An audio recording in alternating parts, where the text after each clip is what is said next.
Yo, what's going on, snipers, and welcome back to our Edmonton Oilers Throwback 2010 franchise mode here in NHL 25. So last episode, if you did not catch it, we simulated more of the season, and our team is 39-22-3 and looking quite good at this point in time. So I don't know if there's really going to be a lot of adjustments from this team, but I've been very impressed with how this team is still doing, considering obviously we have had some injury trouble a little bit throughout the season. Vasilevsky got injured in last episode. We've had to run at two younger goalies, so obviously Ruskovich, and then McClement had to come up, and McClement's actually been really good since he's been called up.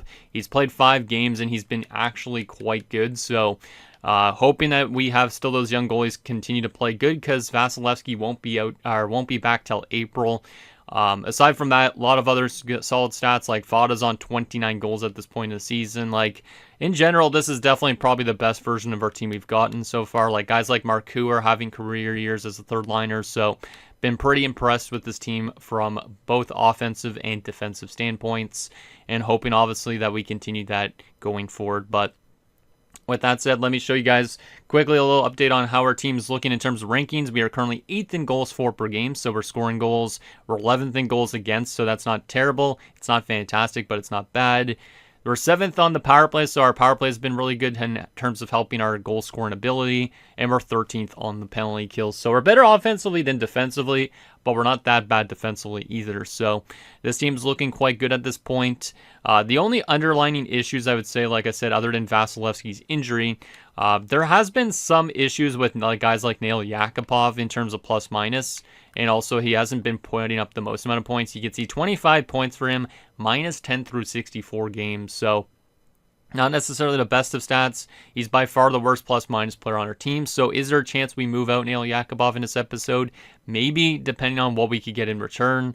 But for right now, for the most part, like, our team has been quite good. So I don't know if there's going to be a lot of adjustments if we make any.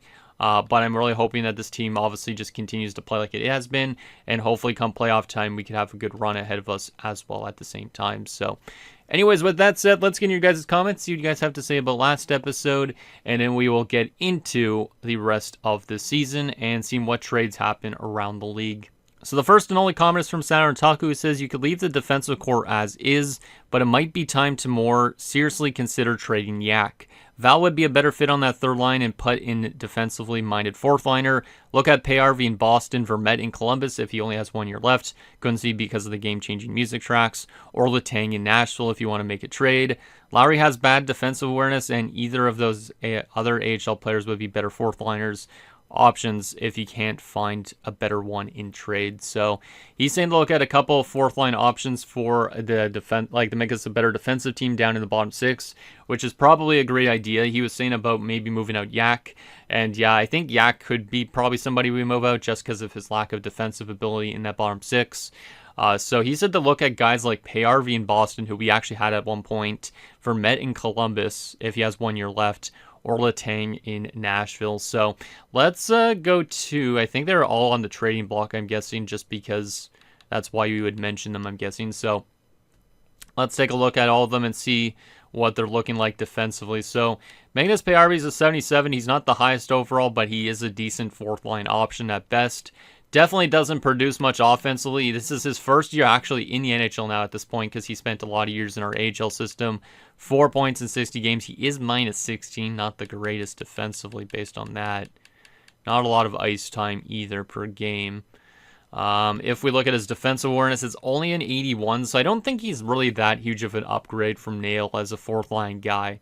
Like, Nail would be obviously more of a third liner. We'd be moving Nishushkin to that third line spot. I don't think Payarvi's the best defensive option for that bottom 6. Looks like he hasn't really developed his defensive stats.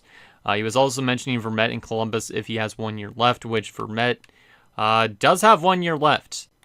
He is very good, though. He's more of a third line scoring option, so he might be too good for that fourth line, but he's got great face-offs, great defensive awareness, all that type of thing. Fits our third line, apparently. That's interesting, but I wouldn't want him as our third line center. I love having Marcoux in that spot.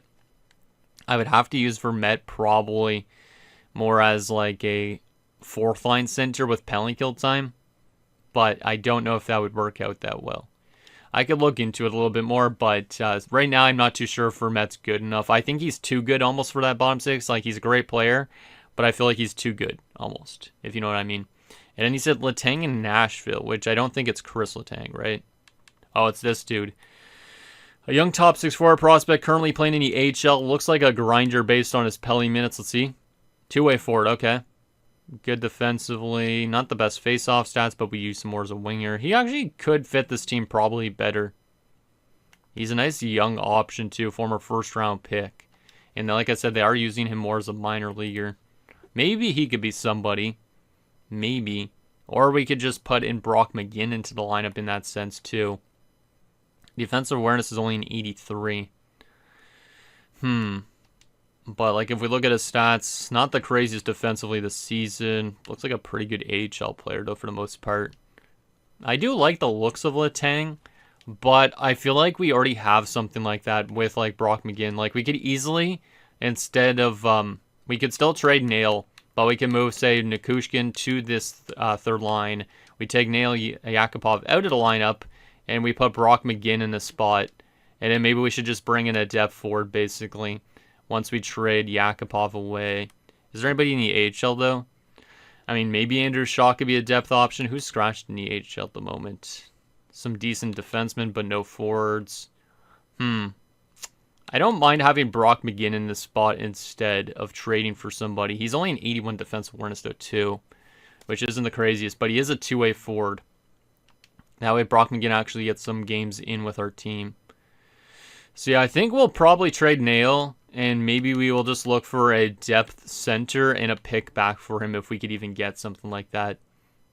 Which is not really a huge return for Nail Yakupov, but it does make us a little bit weaker on that right side unless there's somebody else better out there. Like I said, Vermette I think is too good for that fourth line, because if we were to bring in Vermette, he's got great face-off stats.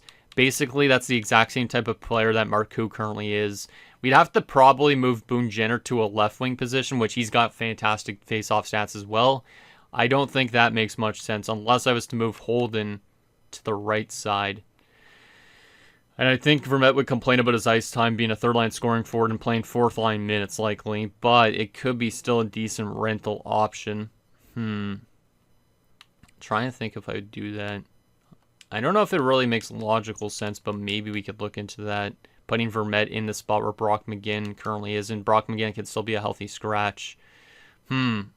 Let's look into it. I don't know if I'll be able to get Vermette a ton of ice time, but we could definitely still look into it. So, if we go to, where is the fine trade option? Fine trade, let's see what Columbus potentially wants for somebody like Antoine Vermette.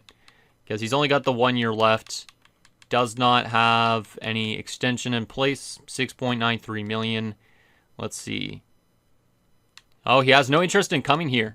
Because I'm clicking A on him. This is one of the only teams in the league that he would not come to. That's really unfortunate. So, I guess we will not be able to bring in Vermette. That scratches him off our list, unfortunately. I was thinking that I would maybe bring him in, but I guess it kind of still doesn't really make sense anyways. So, we probably would run our fourth line like that. And then just trade Nail for a depth center and a pick at this point. There's not really much else we can bring in. Like, I could still trade away a defenseman if I want to get Rodriguez up here. Or Parayko. But I honestly have no idea who I would part with.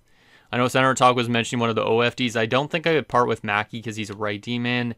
Zherdev as well, I don't think I would part ways with yet. I feel like I've liked Zherdev's play so far at this point. And we did just re-sign him for a multi-year deal. Yeah, I don't think I would make any defensive changes. I would like to get Rodriguez in, but maybe he'll come up sometime during the playoffs or down the stretch if there's an injury. So I think the only player we might trade is Nail here and barely bring in anything in return, which isn't as climactic as I was hoping it would be, but it is what it is. Let's see.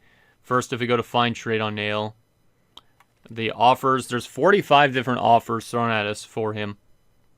So there's a third-round pick in Keith Ballard. There is Peter Holland straight up, which is a depth kind of center. So that's not that bad. But just for him straight up, he's probably actually like a fourth-line guy if he's straight up for Yakupov. There's Josh Manson. We don't need defenseman. Third and fourth. Antropov straight up.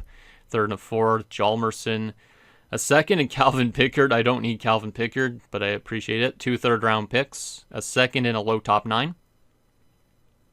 Some guy named Rasmussen who's got top 6 potential. There's also BJ Crombie. No, not BJ Crombie because it's an unsigned prospect. Never mind. Vallette, another prospect. Atlantin, damn, Colorado has a lot of prospects they did give up. Third, and David Legwand. Ooh, Pavel Datsyuk in a 4th. I don't really want to use Datsyuk as a depth forward, though, to be honest, but that would be kind of interesting having Datsyuk as like a depth option. Yeah, it would be interesting because then I could send Holden maybe down to the minors if he doesn't go through waivers, but Datsyuk on this team would be kind of neat. He is good defensively. Nash in a 6th round pick, 3rd Nigel Dawes, Kulikov in a 5th, Setaguchi. I don't mind the idea of bringing in a veteran for this team. And I haven't been super sold on... Oh, Joe Thornton even on 1 year left. Damn, man. They'd give us some veterans. They'd give us some absolute veterans with high cap hits. But where would we fit them all in? There's a lowly defenseman in a 5th round pick. That's kind of interesting too. But he's probably not that great, right? Okay, let's look at a couple of these deals. So... First, I want to look at St. Louis and that low-lead defenseman. I don't need any defenseman, but I'm curious on what he's looking like. The answer to that, 77, listed as a role top 4 defense. What the hell? This guy's losing morale in St. Louis, I think. Probably based on ice time.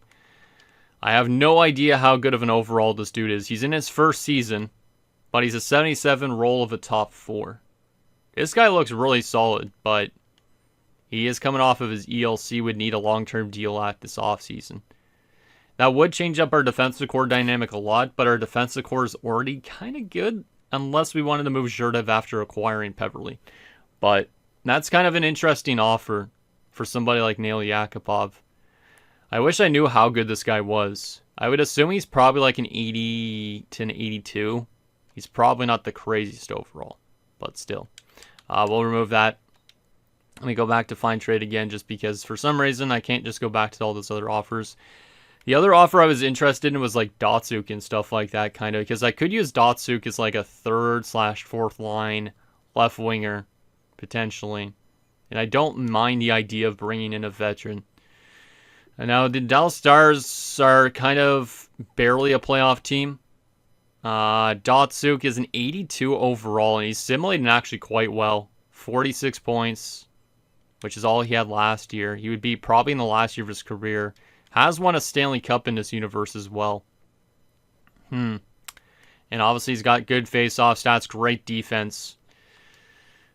Do I want to add a veteran like Datsyuk onto that 3rd line?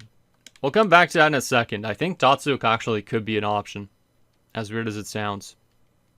Because we're a very young team, but bringing in a 39-year-old sounds pretty awesome. If I'm not mistaken. We could play Datsyuk always on the 3rd line right wing or left wing spot next to Marcoux and Lottie. And then Holden stays more 4th line. Foul would have to maybe... we'd probably still use Brock as a depth option. And you know what? I think that's probably a deal I'm going to do. Yakupov to bring in Datsyuk. Datsyuk could play on the 3rd line, help us out defensively. We could get him into our top 6 if we really wanted to, but probably not. I'd probably have him as a 3rd liner. We could probably maybe get him some power play time, tough to say. And then we could definitely get him onto the penalty kill. Yeah, we could definitely get him onto the penalty kill, take somebody like Nathan McKinnon off. Yeah, I think I know what I want to do. Yeah, I think it's got to be Pavel Datsyuk. That's an interesting one. I was not expecting to want to trade for somebody like Pavel Datsyuk in the series just because, obviously, we're a young team and all that. But Datsyuk kind of fits what we need. A better defensive bottom 6 guy. He's definitely dropped off a lot since his heydays. But I think it's not a bad deal. It wouldn't cost us as much as I was expecting. Good face-off stats. I actually want to get rid of him. He doesn't have a long contract or a high cap hit.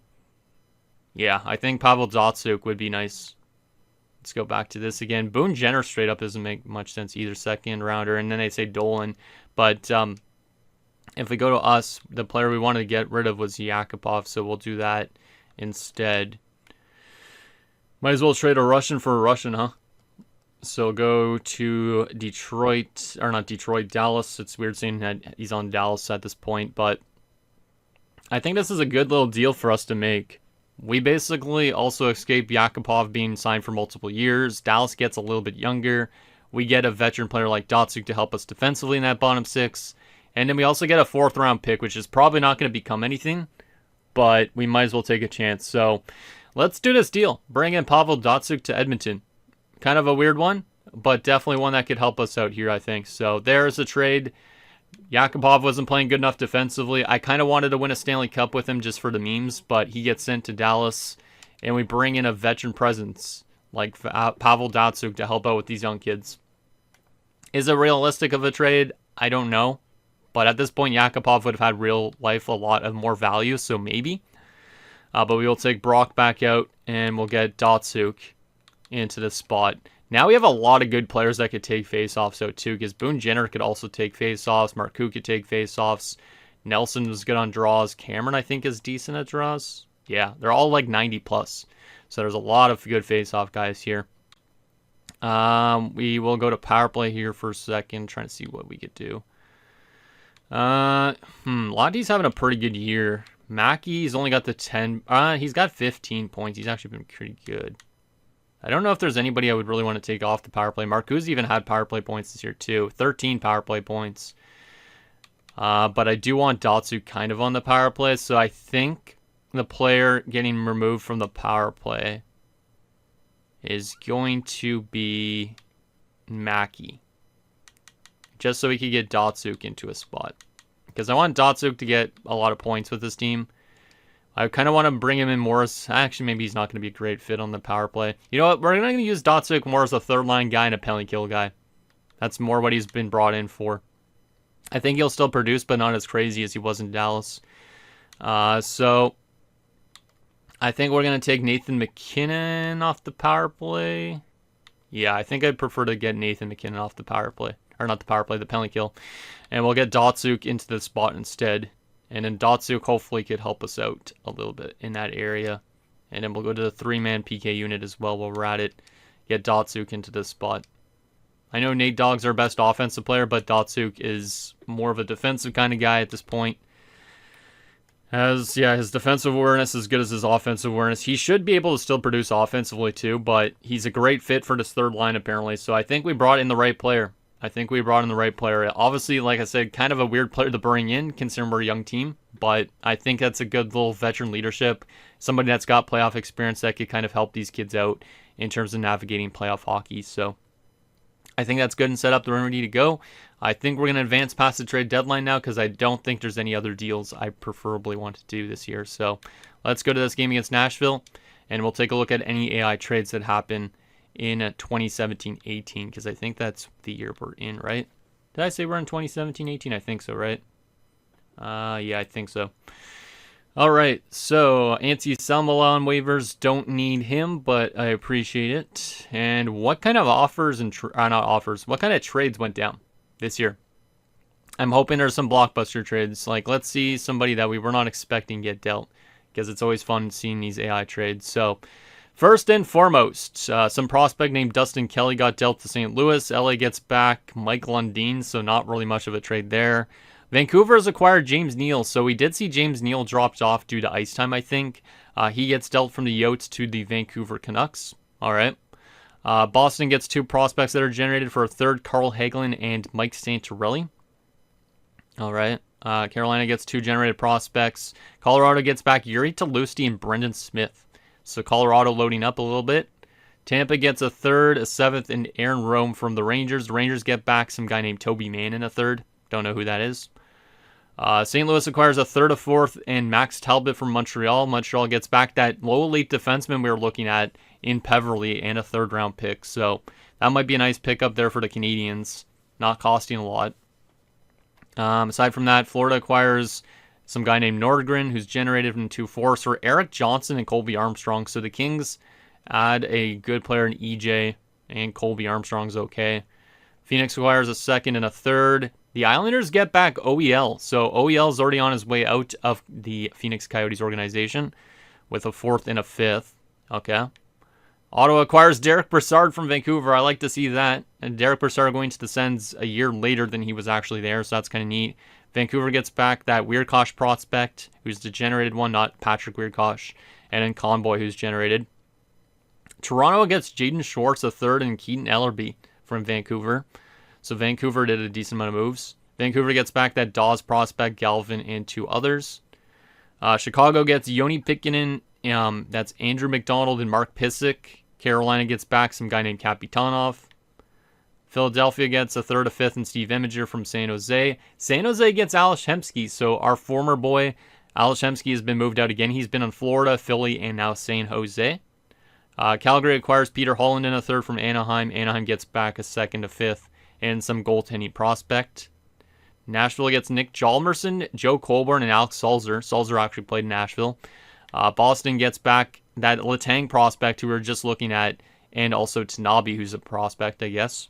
Aside from that, Washington gets Tommy Wingles, Josh Manson, and Milan Jersina from the Anaheim Ducks. So Jersina back to Washington where he played before. And then Anaheim gets back some goalie prospect, a second, and two others. And then there's our Pavel Datsyuk trade. So I wouldn't say the craziest trade deadline, but a lot of prospects on the move and some veterans heading to other teams as well while we're at it. So anyways, with that said, let's get the rest of the season simulated and see if this team is playoff bound. Likely we are going to be playoff bound, but obviously the real question is, how is Datsyuk going to fit on this team, and is he going to be the thing that we need to make our team better defensively in that bottom six? Hopefully he is. So let's go to the 15th, see how we do in the first half of March. Game against Nashville is a 4-3 OT loss, and then we lose in a shootout to the Islanders, still points at least, and then we win 3-2. As Lally Birdie, who's one of the low elite prospects in the AHL, has suffered an MCL sprain. He's out for the rest of the year, so that's unfortunate for Lally Birdie, but it will give a chance to one of those scratch defensemen to play, I guess. Calgary is a 5-1 loss. Some not great games since the deadline, but we don't necessarily need to light the world on fire. Carolina, we win 4-2. All right, 41-23-5. We are still first place in the division. Let's keep on simulating. Let's go to the 31st. A lot of divisional games here, so these might decide who ends up finishing first place in our division. We do beat the Avs. Blue Jackets coming up as Andrew Shaw. I don't think he was ever injured in the AHL. I'll go continue. Columbus is a 4-0 loss, is what it is. Montreal is a 4-1 win. Tampa is a 4-3 win. Looks like we're still playing pretty decently for the most part, which is good to see, especially with Vasilevsky being hurt. Now he's back apparently, but he's not fully healthy yet. So this is a really tough spot to be in because I do not want to play him until he's fully healthy. But I have to send somebody down basically in order to have him just sit on the bench until he's fully healthy. Who does not go through waivers? Holden does not. Holden does not go through waivers. He's the only one on our team that does not go through waivers. And other than McClement, I guess, technically. But if I send down Holden, I could keep Vasilevsky scratch for the time being. Holden has probably started to figure out his game a bit. Yeah, he's got 25 points. I'm going to briefly send Holden down just to make sure Vasilevsky doesn't get re-hurt. Because if Vasi goes down again, his season would be done. So I think we got to do that. And we'll go back to edit lines here.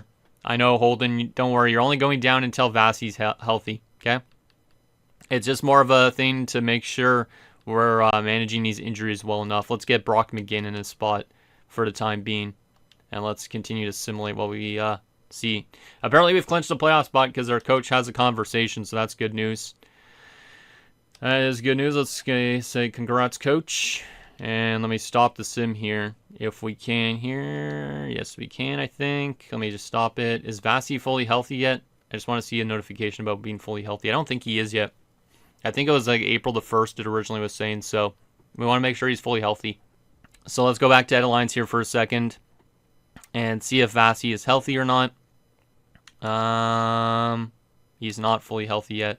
Let me just make sure Holden's playing in the AHL for a little bit too. So let's take out somebody random. Don't worry, Holden, you're going to come right back up for the playoffs, man. I know it's a bad thing to pretty much send down a young guy like that, but I want to make sure Vasi's actually healthy. because there's nobody else I would want to send down. Like, I could send down McClement, but then Vasi would have to be backup in every single game, and there's still a chance he could play. So, game against Anaheim, 6-4 victory. Vasi's fully healthy. That is great. That is really good. And now we don't have to worry about him getting re-injured again. That means now I could send down McClement, who has been absolutely fantastic still. 7-1-1 in his first 9 games. It sucks to send down McClement now after how good he's played, but we do know that means Ruskovich is likely on the hot seat going into next season. Likely Ruskovich is going to be gone, unfortunately. But now that means we could send down McClement. Oh my goodness, what am I doing here? There you go. And we'll go back down to the AHL and get Holden called back up again. And Holden will go right back into our NHL lineup.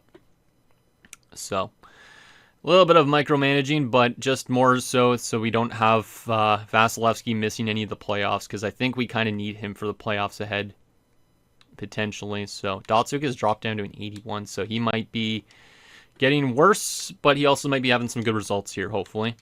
So Holden's back in, and that's all good and ready to go. Perfect. Let's actually make sure we get McClement in net too, because I almost forgot about that. Actually, I don't want to scratch Dorsett. It's Nabokov we need to scratch. McClement, there you go. I'm excited for McClement, though. If he's going to play like that every year, that would be fantastic, but I doubt he will.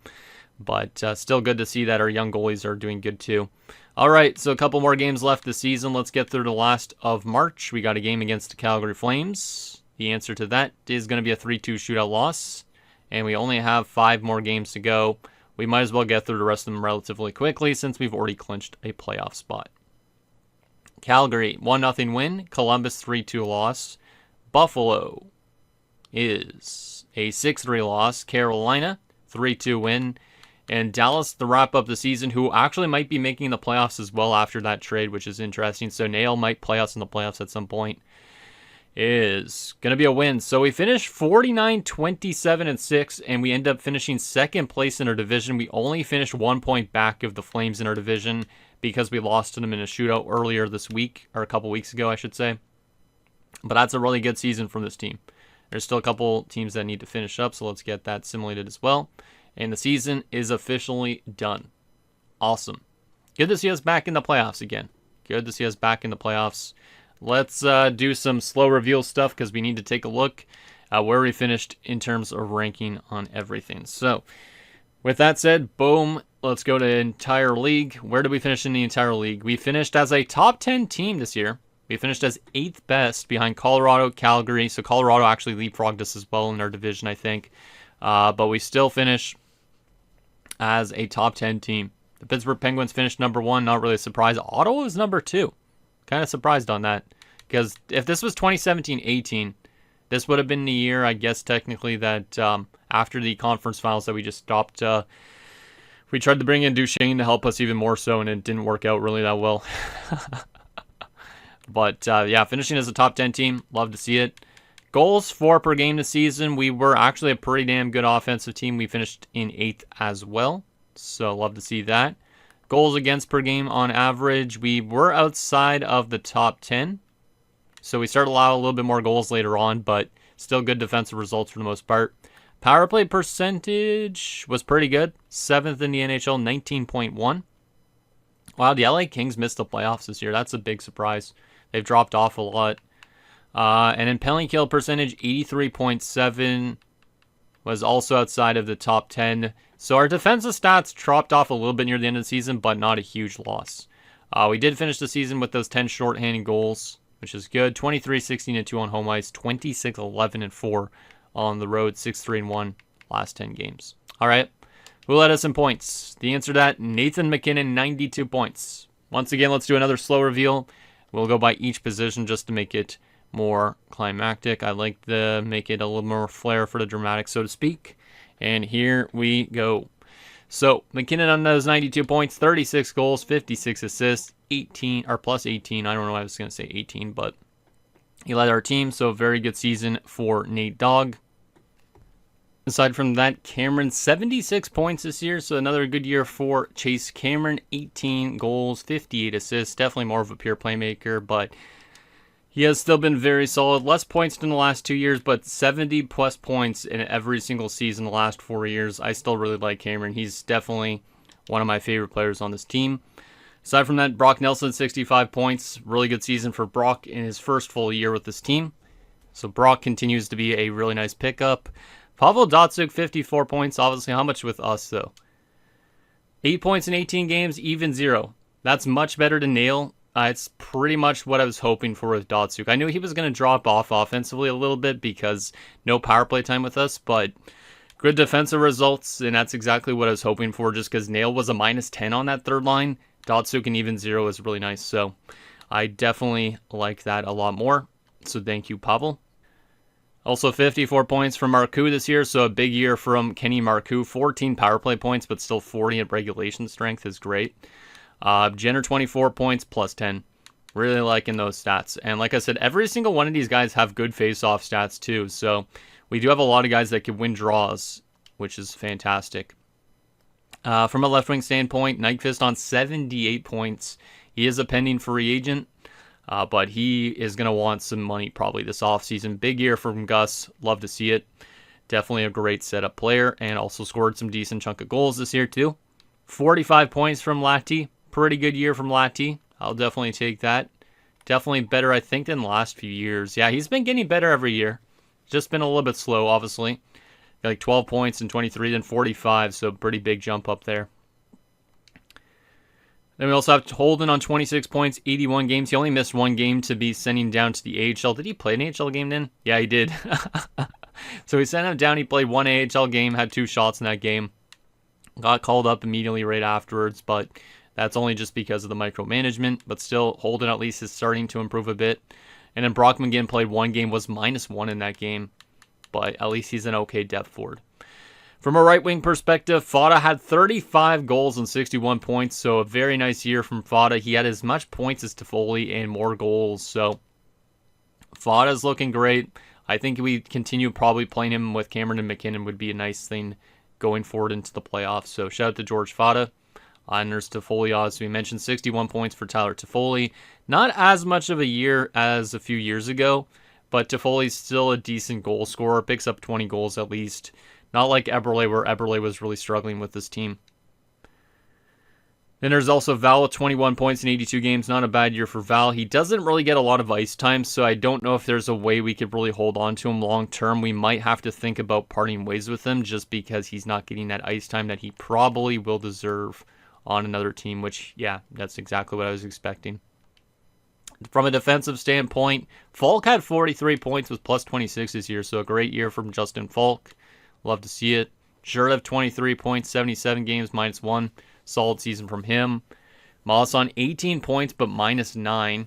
I guess he really likes that number 9 for some reason. 9 goals, 9 assists, -9. Like, kind of strange. Mackey, 17 points, plus 16. A great season from Mackey. Love to see it. And then Holinka, 13 points, plus 30.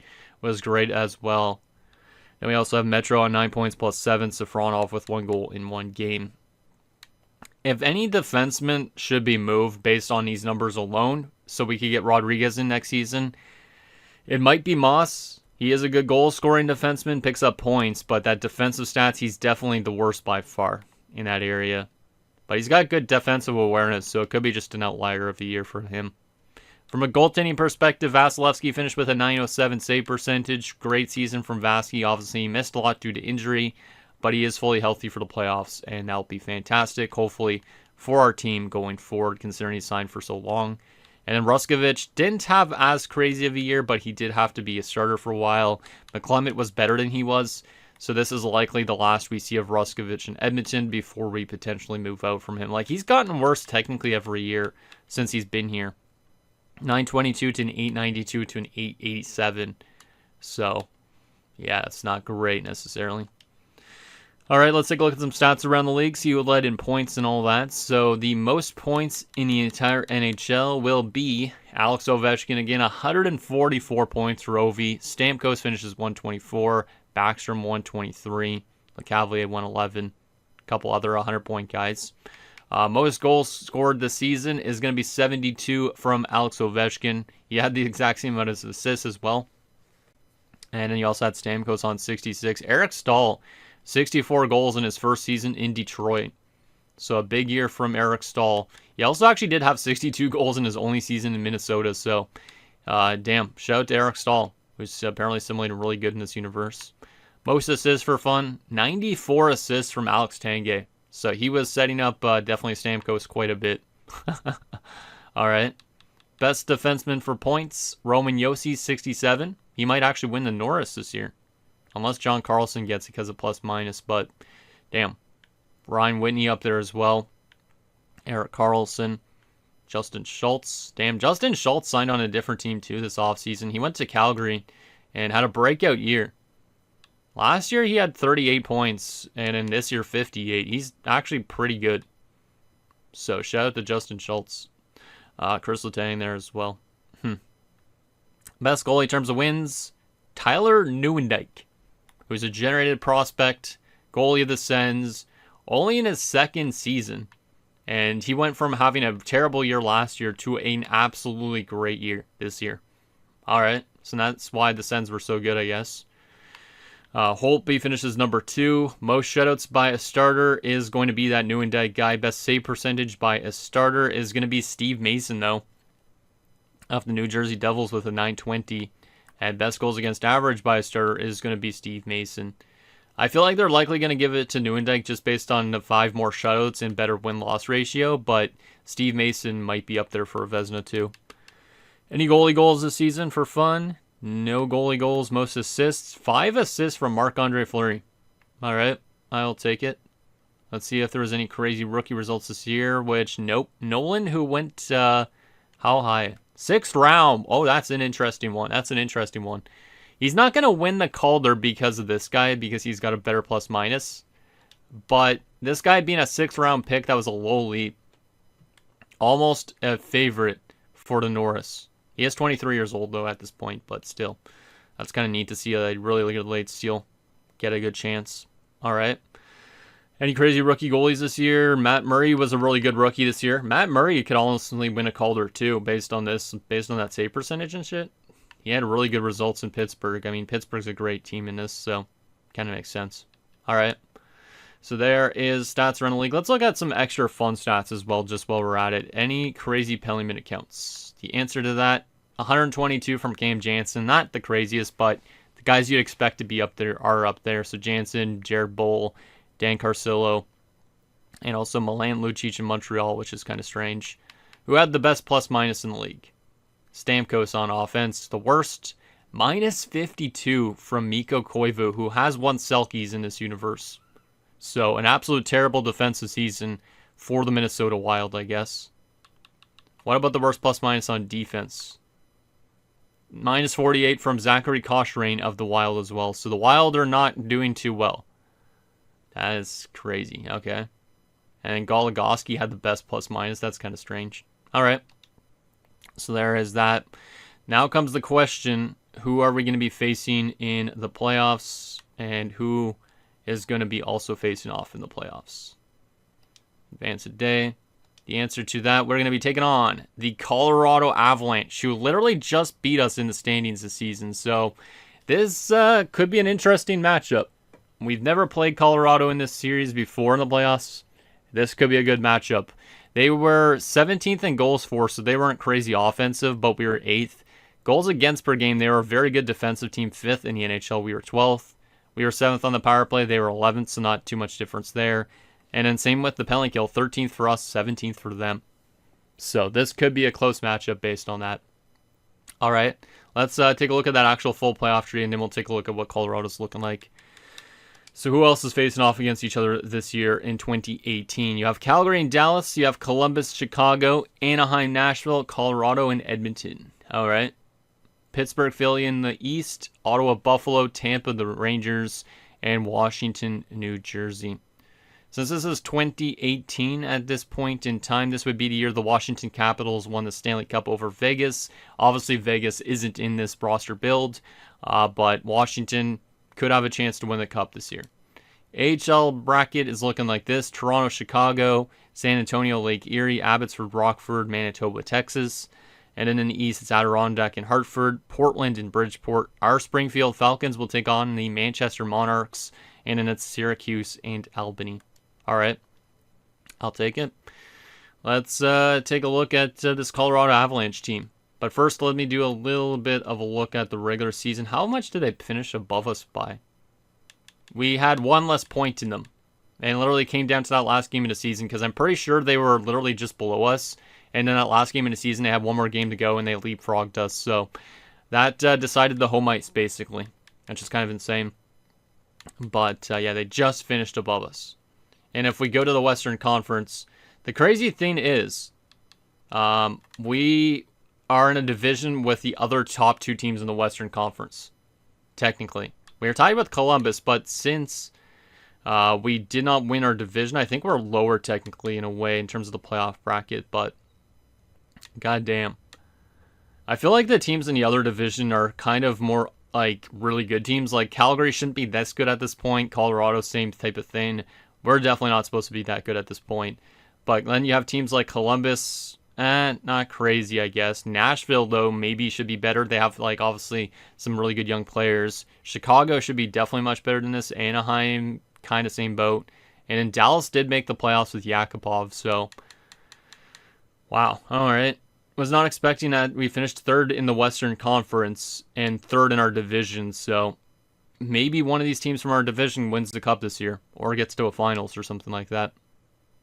All right, so that is that. Let's take a look at Colorado and see what they're working with. We'll also take a look at their player stats from the season 2 just to kind of see who is the threats to look out for because maybe there's some underdogs on that team. They've definitely made a lot of moves recently, so they're definitely going to look way different than year 1. So here is Colorado top line. Paul Stastny, Matt Duchene, Brad Richards. I do remember this line from when we were looking at lines before. Really good top line. Yeah, very solid. Second line, Carter Verhaeghe with Sean Monahan and Vlad Tarasenko. So they have more of a veteran top line in a way, but the second line, very young and very solid. Yeah, that's a good top 6. Very good top 6. Third line is probably one of the nastiest third lines we've seen. Yuri Tlusty, Ryan O'Reilly, and this Vyacheslav Goldobin dude. That's a really nice third line. Wow, Colorado is kind of scary. They might actually be a cup contender here. And then fourth line, Victor Rask, Nick Bjugstad, and Carl Hagelin, who was, I think, on us. Yeah, he was on us for a couple years. And then we got rid of him. And yeah, now he's more of a depth option, bottom 6 option. He had 36 points this year, mostly in Boston, but he was a deadline acquisition. Has not played in the NHL playoffs whatsoever, so that's an interesting one. Was Carl Hagelin on the 17-18 Caps that won the Stanley Cup? I feel like he was not, but I could be wrong. Let me look at this for some reason here. Man, I can barely even type when I'm actually on a keyboard. Or not on a keyboard, I mean when I'm talking on a mic at the same time. Let's see. Washington Capitals. I want to see if Hagelin was on that cup-winning team, because if he was, he's going to win the Stanley Cup this year on the Colorado Avalanche, my guess.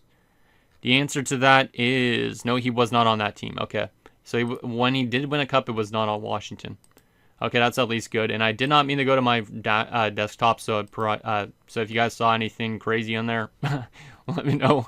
There's nothing crazy in there. There's just a bunch of friggin' images of your guys' comments and shit. But anyways, Carl Hagelin. So that is a very, very good team. Left wing depth is fantastic. Center depth, fantastic. Right wing depth, fantastic. I'd say they're probably one of the best offensive cores we've seen in a while. Defensively, they have Landon Simmons, who's a 19-year-old defenseman. They drafted 4th overall just 2 years ago. Wow. He's a DFD, so he's not going to pick up the most amount of points, but still, putting him next to James Wisniewski, solid 1-2 punch. Second pairing, Nick Leddy and Jacob Trouba, solid second pairing. And then they do still have Shattenkirk and Ehrhoff as well. But yeah, that defensive core is pretty damn good. Pretty damn good. Goalies, they have Antti Niemi, and they also have Tristan Jarry as well. So they have pretty good in everything. Defense and goaltending is a little bit more on the iffier side of things, but it's not bad. And then our offensive core is absolutely fantastic. Scratch, they have William Carrier. They have Andre Bobrovsky, who's a generated guy. And same with this Timo Koivisto dude. All right. So, it's going to be definitely a tough task for our team to win, I think. But it should be a pretty even matchup based on the regular season in terms of where we both finished. But it's going to be a tough team to beat, I think, Colorado, based on that. Let's take a look at some stats from their team during the season as well. See if there's anybody that kind of surprises us a bit. But Nathan MacKinnon taking on the Colorado Avalanche in the playoffs sounds funny. It definitely does. So from a forward perspective, Stastny had 86 points. Duchesne had 73. Richards isn't putting up as much points as he used to, but still 59 points. O'Reilly, damn, their second line's doing good. Third line puts up points. Verhaeghe only had 46 points this year, but he's on the uprise.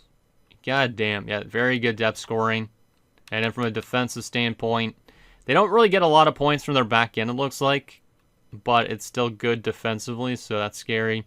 And then from a goaltending perspective, Antti Niemi had a .911 save percentage, and Jari had a .916. So they get very good goaltending results as well. Wow.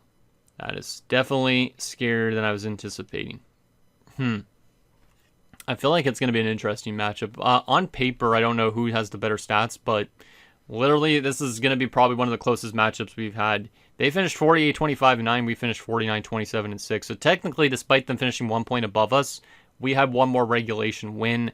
But obviously, those OT losses they have piled up as well, and that helped them finish above us in the standings. So with that said, that's going to do it, guys, for this episode of Edmonton Oilers Throwback 2010 Franchise Mode. So in next episode, we'll take it to round 1 against a tough Colorado Avalanche team. Hopefully Nathan MacKinnon can beat the crap out of them, because maybe that will give us a bit of an edge going forward. If Nathan MacKinnon can play like he did during the season, we could be really good.